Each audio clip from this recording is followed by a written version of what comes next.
Hi friends, I am Dr. B.V. Rao of Usha Clinic and founder of the websites umedicaldoubts.blogspot.in and drraghavamedicaldoubts.in.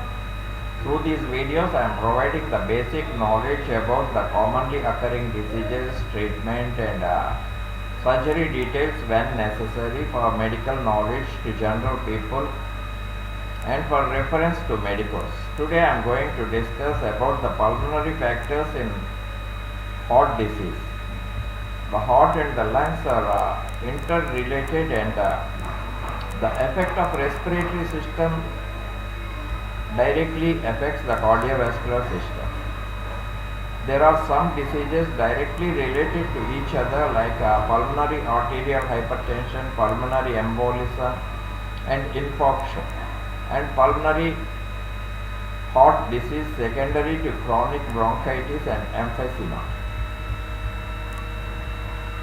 Pulmonary arterial hypertension. In the pulmonary arterial circulation, the pressure may be increased.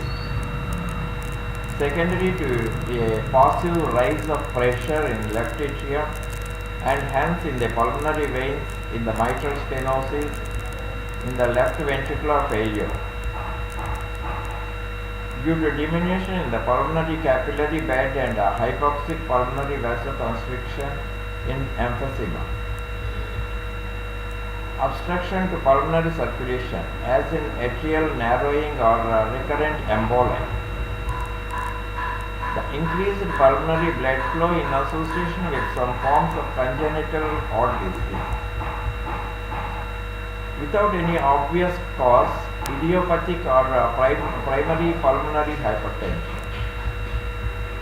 If there is accentuation of the second pulmonary sound, enlargement of pulmonary artery and right ventricular hypertrophy shows that there is pulmonary hypertension. In some cases, it is necessary to prove the existence or otherwise of pulmonary hypertension by cardiac catheterization before deciding on surgical treatment of heart disease. Pulmonary embolism and infarction. When a portion of thrombus in the systemic circulation or right side of the heart is discharged into the circulation, the pulmonary embolism occurs. It may lodge in the pulmonary trunk and cause sudden death, or in a small pulmonary artery and result in pulmonary infarction. Pulmonary embolism is the commonest cause of acute respiratory illness. The thrombosis in the deep veins of the legs is the commonest source of pulmonary embolism. It is liable to occur within 10 days after a surgery or childbirth. Thrombi responsible for pulmonary embolism form in the right atrium in patients with atrial fibrillation. Clinical features. Pulmonary embolism. When there is a massive pulmonary embolism, the patient be seized with a sensation of great oppression in the chest and intense dyspnea, followed by cyanosis and shock. If the patient survives in first few hours, recovery is the rule. But if there is always a possibility of recurrence, if death occurs, it is not distinguishable from that of due to myocardial infarction, due to combination of decreased coronary blood flow and hypoxemia. The blood pressure falls, the jugular venous pressure rises, cardiac failure may follow in severe cases. The pulmonary second sound is accentuated and triple rhythm may develop. These signs are due to right ventricular failure and low cardiac output. In less severe cases, signs may be absent. There may be light dyspnea, tachycardia or syncope. Recurrent embolism may result in pulmonary hypertension followed by left ventricular failure. Pulmonary infarction. The onset is sudden. The initial symptom is the pleuritic pain, or hemoptysis. These are of either of them or both or none. The pain is usually severe and the hemoptysis is recurrent. There is tachycardia, dyspnea, cyanosis. Fever is usually present in early stages due to absorption of blood from the infarct. In later stages, it may be due to the secondary infection. Polymorphonuclear leukocytosis is present even in absence of infection. Radiological examination. In massive pulmonary embolism, the lung fields appear normal. Sometimes there is a hilar opacity from the blocked vessels and ischemia distal to the embolus causes a reduction in normal vascular markings of lung or lobe. In pulmonary infarction, there is pulmonary opacity or linear scar suggesting the infarct. A small pleural effusion is common. One hemidiaphragm may be raised or paralyzed. The findings may be unilateral or bilateral. Pulmonary phlebography. Venous thrombosis is demonstrated by bilateral ascending or femoral phlebography. Radioisotope studies. In these procedures, presence of ischemic area not detected by plain radiograph of chest are revealed. Serial studies are useful in monitoring. ECG.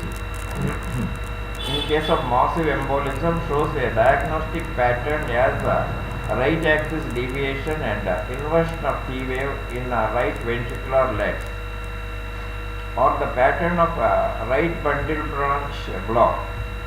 In less severity, it may be normal. Differential diagnosis. Massive pulmonary embolism must be differentiated from myocardial infarction by ECG and enzyme tests. Pulmonary infarction is distinguished from dry pleurisy, spontaneous pneumothorax. Course and prognosis. Massive embolism is definitely fatal. Minor embolism is much less dangerous, except if they are followed by further embolization. Small herald emboli have been missed or misinterpreted. A recurrent emboli may cause chronic pulmonary hypertension and right ventricular failure. Majority of the infarcts may resolve completely, but sometimes the infarct may be secondarily infected and cause lung abscess or empyema.